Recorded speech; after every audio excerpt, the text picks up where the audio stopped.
আমন্ত্রণ জানাচ্ছি প্রিয় দর্শক, মানচিত্র নিয়মিত আয়োজন কথোপকথনে। জুলাই আন্দোলনের মোটামুটি বলা যায় 1 বছর পূর্তি হচ্ছে, কিন্তু জুলাই আন্দোলনের সেই স্পিরিট আমরা কতটা ধরে রাখতে পেরেছি, অথবা যারা অভ্যুত্থানের সঙ্গে জড়িত ছিল তারা কতটুকু ধরে রাখতে পেরেছেন, এবং জুলাই আন্দোলনের কৃতিত্ব যদি থেকে থাকে নিশ্চয়ই তা ছিনতাই হয়ে গেছে একটি বিশেষ গোষ্ঠীর হাতে। আমরা আমাদের সঙ্গে এমন একজনকে যুক্ত করেছি, আপনারা অনেকেই হতে চিনেন। দেখা যাচ্ছে তিনিও সেই কৃতিত্বের দাবিদার থেকে অনেকখানি ছিটকে পড়ে গেছেন। নতুন একটি রাজনৈতিক দলের সভাপতি ইসমাইল হোসেন সম্রাট। সম্রাট, আপনাকে স্বাগত জানাচ্ছি আমাদের অনুষ্ঠানে। আপনি জুলাই আন্দোলনের সামনের কাতারে ছিলেন। সরাসরি যদি প্রশ্ন করি যে আসলে সেই আন্দোলনের কৃতিত্বটা ছাত্র জনতার হাতে আছে, নাকি যেটি বলছিলাম বিশেষ একটি গোষ্ঠীর ছিনতাই করে নিয়ে গেছে? জি, ধন্যবাদ জানাচ্ছি পান্না ভাই আপনাকে এবং আপনার জনপ্রিয় অনুষ্ঠান মানচিত্রকে। আমি এর আগেও 2-3 বার আপনার এখানে যুক্ত হয়েছি। যুক্ত হয়ে জাতির উদ্দেশ্যে বিশেষ কিছু কথা বলেছি, যেগুলো আমি অন্য কোনো চ্যানেলে বলি না। তা আসলে দেখুন, আপনি যে এই কথাটা বলেছেন যে জুলাই আন্দোলনের এই স্পিরিটটাকে ধারণ করে কিনা বর্তমান ছাত্র জনতা, এবং এই আন্দোলনটা চিন্তায় হয়ে গিয়েছে কিনা, তা আমি আপনাকে বলবো যে শতভাগ এই আন্দোলনটা, ধরেন আপনি যদি একদম তর্কের খাতিলে না, যদি একদম টু দা পয়েন্টে বলি, তাহলে আমি এই আন্দোলনটা 90% চিন্তায় হয়ে গেছে, বাকি 10% এখনো বেঁচে আছে আমাদের মধ্যে। কিন্তু সেই 10% কেও বিশেষ একটা গোষ্ঠী কুক্ষিগত করার চেষ্টা করছে বারবার, শুধু একবার না। এবং আর ধরেন আমাদের মধ্যে যারা ছিল তারা স্টুডেন্টরা, যারা ধরেন হলে খেতে 20 টাকা বা 50 টাকা হলে খেতে অভ্যস্ত ছিল, 10 টাকা রিক্সা ভাড়া দিয়ে যেতে অভ্যস্ত ছিল, কিন্তু তাদেরকে ট্যাপে পেলিয়ে তাদেরকে ভোগ বিলাসিতার মধ্যে নিয়ে গিয়ে এই বিপ্লবটাকে চিন্তাই করেছে বিশেষ একটা গোষ্ঠী। কিন্তু আমরা বরাবরের মতোই সতর্ক ছিলাম এবং আমরা বারবার বলেছি যে আমাদের বিপ্লবটা নেগেটিভ অর্থে যাচ্ছে। আপনারা যেটাকে পজিটিভ অর্থে বলছেন, যে সমন্বয়কদের দেখলে আপনার সচিবরা দাঁড়িয়ে যায়, সমন্বয়কদেরকে দেখলে আপনার এসপিডিসি দাঁড়িয়ে যায়, এটা নেগেটিভ অর্থে হচ্ছে। কারণ এটা নেগেটিভ অর্থে হচ্ছে আমরা তখন বলেছি, কিন্তু আসলে এখন আমরা দেখতে পাচ্ছি যে সত্যিকার অর্থে এটা নেগেটিভ অর্থেই হয়েছে। তো সেই জন্য আমি বলবো যে এই আন্দোলনটা, ধরেন আপনি যদি এই আন্দোলনের সাথে যদি বাংলাদেশের ইতিহাসের সবচেয়ে বড় যুদ্ধ যদি আপনি ধরেন মুক্তিযুদ্ধ, তো অবশ্যই 1971 সালে যদি তুলনা হয় তাহলে 24-এর তুলনা হবে, আর 24-এর যদি তুলনা হয় 71 সালের মুক্তিযুদ্ধের সাথে তুলনা হবে। তা আমরা দেখছি যে এই মুক্তিযুদ্ধটা যেভাবে সম্রাট, সম্রাট, সর্বস্তরের আমি একটা মানুষ। প্রশ্ন করি। আমি একটা প্রশ্ন করি, এই আন্দোলন নিঃসন্দেহে অনেক বড় আন্দোলন, দক্ষিণ এশিয়ার মধ্যে সাম্প্রতিক সময় এই ধরনের আন্দোলন দেখা হয়নি, কিন্তু কোনো অবস্থাতেই কি আমরা 71-এর সঙ্গে তুলনা করতে পারি? 71 ছিল একটা স্বাধীন রাষ্ট্র, একটা স্বাধীন ভূখণ্ড, আহ নিজেদের মতো পাওয়ার একটা আন্দোলন। 30 লাখ মানুষ শহীদ হয়েছেন, 2 লাখ মা বোন ধর্ষিতা হয়েছেন। সেখানে আমরা আহ এই 71-এর সঙ্গে কি 24-কে কোনোভাবে তুলনা করতে পারি? আমরা তো পাশাপাশি আনছি না, আমরা বললাম যে আমরা 71-এর মহান আচ্ছা, মুক্তিযুদ্ধকে দেখি নাই, কিন্তু আমরা আচ্ছা, 24-কে বুঝতে পারছি। ঘটিয়েছি। সেটাই আমাদের কাছে মুক্তিযুদ্ধ। কিন্তু বাংলাদেশের যে জন্ম, যে স্বাধীনতা, সে 71-কে তো আমরা ধারণ করেই আমাদের রাজনীতি করছি। তো এই 24-টা কিন্তু আমাদের স্বাধীন বাংলাদেশের বুঝতে পারছি। একটা আমার 71-এরই প্রশ্ন একটা হচ্ছে, অংশ। আপনি যে বৈষম্যের বিরুদ্ধে আন্দোলন করেছিলেন আহ 2024-এ, সেই বৈষম্য কি আরো প্রকট হয়েছে? যে কোটার বিরুদ্ধে আন্দোলন করেছিলেন সেই কোটা কি আরো শক্তভাবে জেঁকে বসছে, নাকি আপনাদের যে চেতনা সেই চেতনা সমুন্নত আছে বা সেই অনুযায়ী কাজ চলছে? না, আমরা আমরা খুবই ব্যথিত হয়েছি। আমরা বারবার দেখেছি যে জুলাই আন্দোলনে যারা ছিল, জুলাই আন্দোলনের যোদ্ধা আহত নিহতদের প্রতি বারবার রাষ্ট্র এবং বিভিন্ন অর্গান, রাষ্ট্রের বিভিন্ন অর্গান সিম্পিতি দেখিয়েছে। কিন্তু ভাই, এটা তো সিম্পিতি দেখার কিছু নাই। যেখানে আমি বুলেটের সামনে দাঁড়িয়েছি, আমার জীবন থাকবে কি থাকবে না সেই প্রশ্ন আমি নিঃস্বার্থ ভাবে দাঁড়িয়েছি। আমি তো একটা চাকরি পাওয়ার জন্য তো আমি জুলাই অভ্যুত্থানে ছিলাম না। আমরা দেখেছি মুক্তিযোদ্ধাদেরকে বিতর্কিত করা হয়েছিল, তাদেরকে ভাতা দিয়ে বিভিন্ন কোটার মাধ্যমে পরবর্তীতে এই এই প্রজন্ম অবজ্ঞা করেছে। তা আগামী 50 বছর পরেও তো এই জুলাই অভ্যুত্থানের এখন বলছে যে তাদেরকে চাকরির ক্ষেত্রে সুযোগ সুবিধা দিবে। আমি বলবো যে এগুলো একেবারেই ঠিক না। কোনো জুলাই অভ্যুত্থানের জন্য কোনো কোটা রাখা হবে না কোনো সরকারি চাকরিতে। জুলাই আন্দোলনে যে একতা সৃষ্টি হয়েছিল সাধারণ মানুষের সঙ্গে সাধারণ শিক্ষার্থীদের মধ্যে, সেই একতায় কেন ফাটল ধরলো? সে এক কথায় পাটল ধরেছে। আপনি দেখেন কয়দিন আগে বৈষম্য বিরোধী ছাত্র আন্দোলনকে কেউ কুক্ষিগত করবে না। আক্তার এবং নাহিদরা তাদের রাজনৈতিক দল করেছে এনসিপি, আমরা করেছি জন অধিকার পার্টি, এরকম আরো জুলাই মঞ্চ অনেকগুলো দল হয়েছে। কিন্তু বৈষম্য বিরোধী ছাত্র আন্দোলন যে একটা অরাজনৈতিক প্ল্যাটফর্ম মুক্তিযুদ্ধের মতো, আমরা যেই প্ল্যাটফর্মে সকল দল একসাথ হয়ে অভ্যুত্থানটা ঘটিয়েছি, আমরা দেখি সেই প্ল্যাটফর্মটাকে কুক্ষিগত করেছে। সেটা নতুন কমিটি হয়েছে, সেখানে আপনি দেখবেন উমামা পাথেমা নামে যে মুখপাত্র ছিল সে কিন্তু পদত্যাগ করেছে। বৈষম্য বৈষম্য বিরোধী বিরোধী ছাত্র ছাত্র আন্দোলনের বড় একটা অংশ এনসিপির সাথে কেন যায় না? আপনি এই প্রশ্নটা যদি করেন, বা আমাদের সাথে কেন আসে না, আপনি দেখুন বৈষম্য বিরোধী ছাত্র আন্দোলনটাকে তারা সর্বপ্রথম হচ্ছে যে কোটা বৈষম্য করেছে, সেখানে তারা ঢাকা বিশ্ববিদ্যালয়ে কোটাকে সামনে নিয়ে আসছে। সেখানে আমরা দেখেছি যে আন্দোলনের মূল স্টেক হোল্ডার ছিল এখানে তিনটা, মানে পাবলিক বিশ্ববিদ্যালয়, প্রাইভেট বিশ্ববিদ্যালয়, সারা বাংলাদেশের কলেজগুলো, সাধারণ শিক্ষা প্রতিষ্ঠান। তা আপনি তিন ক্যাটাগরিতে যদি আন্দোলনকে নিয়ে আসেন, তাহলে সবচেয়ে বেশি অগ্রণী ভূমিকা রেখেছে প্রাইভেট বিশ্ববিদ্যালয় এবং সাধারণ ছাত্র জনতা। ঢাকা বিশ্ববিদ্যালয় কিন্তু হল বন্ধ করার পরে কিন্তু তারা চলে গিয়েছে।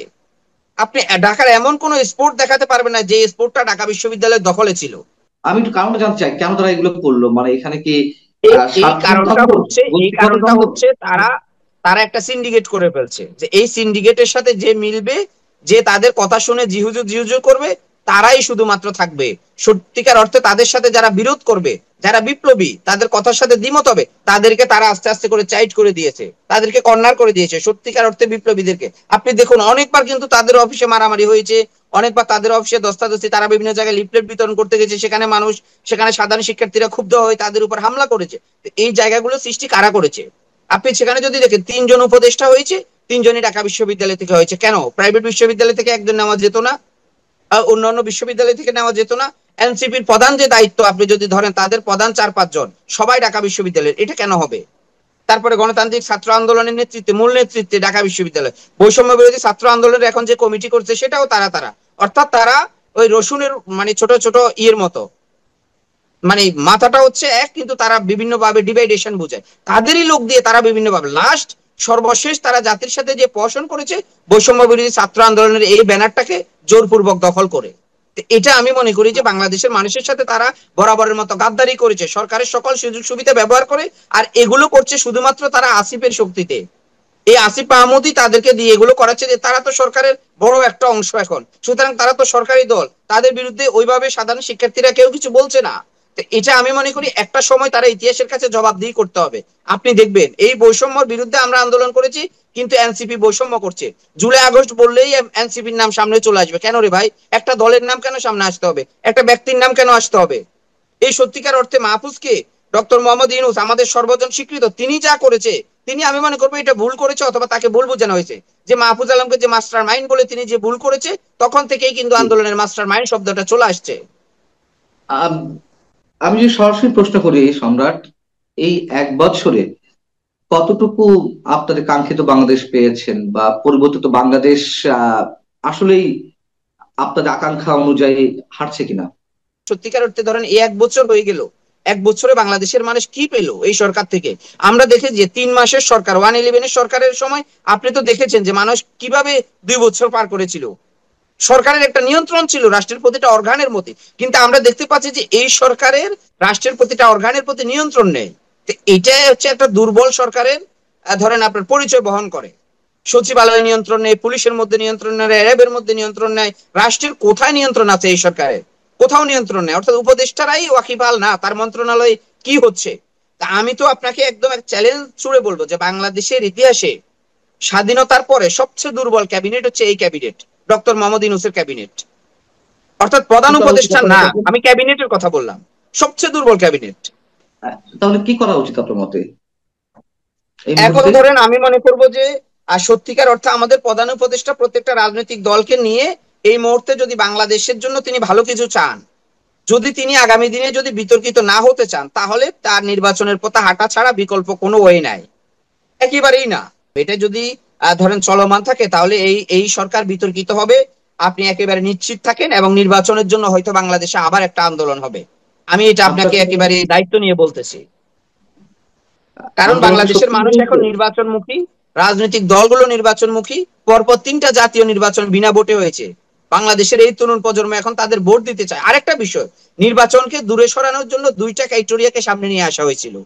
এই এই মানে এই সরকারকে দীর্ঘস্থায়ী করার জন্য, জি। নির্বাচন থেকে জনগণকে ফিরিয়ে নেওয়ার জন্য। তার মধ্যে প্রধান ক্রাইটেরিয়া হচ্ছে পিআর পদ্ধতিতে ভোট, আরেকটা ক্রাইটেরিয়া হচ্ছে স্থানীয় আমি সরকার নির্বাচন। সম্পর্কে একটু আলোচনা করবো। আমি জানতে চাই যে আন্দোলনের কথা বলছিলেন, আন্দোলন আসলে কারা কারা করবে? মানুষ কি বারবার রাজপথে নামবে? অবশ্যই নামবে। আপনি কি বলেন? সাধারণ মানুষ এখন ধরেন কিছু বলতেছে না, আরেকটু সময় দেখতেছে। আপনি দেখবেন বাংলাদেশের, দক্ষিণ এশিয়ার সবচেয়ে বড়, মানে বাংলাদেশের এবং দক্ষিণ এশিয়ার মানুষের ব্লাডের মধ্যে হচ্ছে তারা অনির্বাচিত সরকারকে খুব বেশি দিন ইয়ে করে না, মানে সহ্য করে না। এটা হচ্ছে তাদের একটা পজিটিভ অর্থে বলতে পারেন, নেগেটিভ অর্থে বলতে পারেন, বাট এটা হচ্ছে এই রিজনের মানুষের হিউম্যান নেচার, যে অনির্বাচিত তারা বেশি দিন দেখবে না। আপনি হুসাইন মাহমুদ এরশাদের কথা বলেন, আপনি হ্যাঁ খুনি হাসিনার কথা বলেন, তিনি তো জোর করে রাষ্ট্র কাঠামোকে দখল করেছে গণতন্ত্রের মোড়কে এসে, তিনি নির্বাচন দেখিয়েছে, তিনাকেও কিন্তু ক্ষমতায় অবৈধভাবে থাকতে হয়েছে, তারপরেও কিন্তু নির্বাচন দেখাতে হয়েছে। সম্রাট, আমরা আমরা শেখ হাসিনাকে খুনি বলছি বারবার, তাকে এইভাবে অ্যাড্রেস করছি, কিন্তু গত এক বছরে যে মততন্ত্র কায়েম হয়েছে, যা কিছু চলছে, আহ, আমরা কি কোনোভাবে আলাদা করতে পারছি গত 15.5 বছরে আওয়ামী লীগের যে শাসন, তার থেকে কি আলাদা কিছু করতে পারছি? জিনিসপত্রের দাম, বা ব্যবসা বাণিজ্য অবস্থা, দুর্নীতি, ঘুষ, মানুষের জীবনের নিরাপত্তা, কোনো কিছুতে কি আমরা আম, আলাদা করতে পারছি না? কেন বেড়েছে এগুলা? না, তুলনামূলক অর্থে দেখুন পান্না ভাই, যদি আপনি তর্কের খাতিরে বলেন, এই তৎকালীন যে আওয়ামী লীগের সাধারণ সম্পাদক ছিল ওবায়দুল কাদের, তিনি কিন্তু 18 নির্বাচনের আগে, 24-এর আগে বারবার মুখরোচক বিভিন্ন, যখন আপনার বাইরের কূটনীতিকরা আসছে তাদের কাছে কিন্তু বারবার না, বলেছে উপাধির যে কথা আমি আমরা বাদ দিলাম, আমি আমি উপাধির একটা কথা এক অনেক। মিনিট শেষ করি, জি, যে আমরা কার কাছে ক্ষমতা হস্তান্তর করব, ক্ষমতা যদি হস্তান্তর করে বা আওয়ামী লীগ যদি ক্ষমতা থেকে যায়, আমাদের 1 থেকে 1.5 লক্ষ 10 লক্ষ নেতা কর্মী লাশ রাস্তায় পাওয়া যাবে। কিন্তু সেই জায়গা থেকে আপনি যদি চিন্তা করেন, আপনি একজন, আমি জানি, দক্ষ সাংবাদিক, আপনি খোঁজ খবর নেন, এই 5ই আগস্টের পরে আওয়ামী লীগের সত্যিকার অর্থে যারা পালিয়ে গিয়েছে, জেলবন্দি হয়েছে, তাদেরকে না, সত্যিকার অর্থে কয়জনের লাশ রাস্তায় পাওয়া গেছে? তো এত বড় না, একটা আমি অভ্যুত্থানের আমি পরে আমি সেটা এটা বলছি না, কিন্তু সার্বিক অর্থে তো খুন, রাহাজানি, সন্ত্রাস এগুলো চলছে, দখলবাজি, চাঁদাবাজি চলছে। এটা কি কেউ অস্বীকার করতে পারবে? যদি না, এটা চলেই এটাকে থাকে, তো অস্বীকার করতে পারবে না। এখন আপনি যদি এক তাহলে কথা বলেন, আলাদা কি এর নেবে? দায়টা কে নিবে? এই যে বাংলাদেশে যে এখন একটা অরাজক পরিস্থিতি চলছে, এর দায়টা কে নিবে? এর দায়টা নিতে হবে এই সরকারকে। অর্থাৎ এখন কিন্তু জামাতও ক্ষমতায় নেই, বিএনপিও নেই, জন অধিকার পার্টিও নেই, এনসিপিও নেই। এনসিপি কিন্তু এই সরকারকে ব্যবহার করছে, তারা বুঝতেছে না। উপদেষ্টারা কিন্তু এই সরকারের যখন পদত্যাগ হবে বা এই সরকার যখন নতুন সরকারের কাছে ক্ষমতা হস্তান্তর করবে, তখন কিন্তু যারা এই সরকার থেকে সুযোগ সুবিধা নিচ্ছে, আমি আপনাকে চ্যালেঞ্জ করে বললাম, তারাও এই সরকারের বিরুদ্ধে কথা বলবে। এই এনসিপি কে আজকে অনেক সুযোগ সুবিধা দিচ্ছে না, মাথায় করে রাখছে না এই উপদেষ্টারা, এই সরকার, এনসিপি এই সরকারের সর্বপ্রথম বিরোধিতা করবে, যে এই সরকার তো বিপ্লবী সরকার না, আমরা তো বলেছি জুলাই ঘোষণাপত্র দিতে, ওইটা দিতে, সরকার তো কিছুই দেয় না। খুবই সেন্সিটিভ একটা কোশ্চেন করি আপনার কাছে। আপনি দায়িত্বশীল মানুষ, রাজনৈতিক দলের প্রধান। আহ প্রশ্নটা হচ্ছে যে, যেই শত শত পুলিশকে হত্যা করা হলো, যেই শত শত থানা লুট করা হলো, এই লুট করা অস্ত্রগুলো কোথায়, কাদের কাছে, আপনার কাছে কি মনে হয়? এবং এইগুলো উদ্ধার না করা পর্যন্ত বাংলাদেশে কোনো ধরনের স্থিতিশীলতা আসবে? এই অস্ত্রগুলো ধরেন, একটা হচ্ছে পতিত যারা এই পরাজিত শক্তি ছিল তাদের হাতে, আরেকটা হচ্ছে আমাদের বড় তারা রাজনৈতিক কেন, দলগুলো ধরেন। তারা কি থানা লুট করেছিল? তারা কি পুলিশ হত্যা করেছিল? পতিত শক্তিরা, আপনি যাদেরকে মিন করছেন? না না, তারা তারা তো ধরেন অকারেন্স গুলো তারাই করেছিল। আপনি যদি দেখেন না, তারা পরাজিত তারা শক্তির কাজ তারা কি? তারা পুলিশ হত্যা করবে কেন? তারা থানা লুট করবে কেন? পুলিশ তারা থানার তো পক্ষে কাজ ধরেন করছিল। পুলিশ পুলিশ হত্যা করেছে বা থানা থেকে অস্ত্রগুলো লুট করেছে, আমি সেটা বললাম না, আমি বললাম অকারেন্সের জায়গা থেকে জুলাই আগস্টের না, আন্দোলনের আমি সবচেয়ে বড় বলছি যে অকারেন্স এই যে কিন্তু। যে থানা থেকে অস্ত্র লুট করা হলো, সেই অস্ত্রগুলো কোথায়? অথবা পুলিশ হত্যা করে এই যে অস্ত্রগুলো ছিনিয়ে নেওয়া হলো, সেই অস্ত্রগুলো কোথায়? ছাত্রলীগ, যুবলীগের কর্মীরা তো অস্ত্র, মানে পুলিশ হত্যা করেনি। না, সেই অস্ত্রগুলো কোথায় এবং সেই অস্ত্রগুলো আছে, এবং সেটা ধরেন আপনার এই সংখ্যাটা কিন্তু অনেক বড়, কিন্তু আমরা দেখতে পাচ্ছি যে এই সরকারের বর্তমান যে স্বরাষ্ট্রমন্ত্রী আছে, তার প্রধান দায়িত্ব কি ছিল? লুট হওয়া অস্ত্রগুলো যে থানাগুলোতে আপনার হামলা কাছে কি হয়েছে মনে হয়, সত্যিকার অর্থে, কি মনে হয় এগুলো কাদের কাছে আছে? এটা এটা কাদের কাছে আসে আসলে এটা তো আমি আমি বলবো না, তবে আমি ধরেন একজন রাজনীতিবিদ হিসেবে আমি এটাই বলবো যে এটা যাদের কাছে আছে তারা এখন ক্ষমতার কাছাকাছি আছে। শুধু আমি আপনাকে এটাই বলবো, এটা কাদের কাছে তা আমি আপনাকে সেটা বলবো না। অনেক ধন্যবাদ ইসমাইল হোসেন সম্রাট আপনাকে। আপনার দলের জন্য শুভকামনা, আপনার জন্য শুভকামনা। দর্শক ভালো থাকুন, শেষ করছি। আল্লাহ হাফিজ।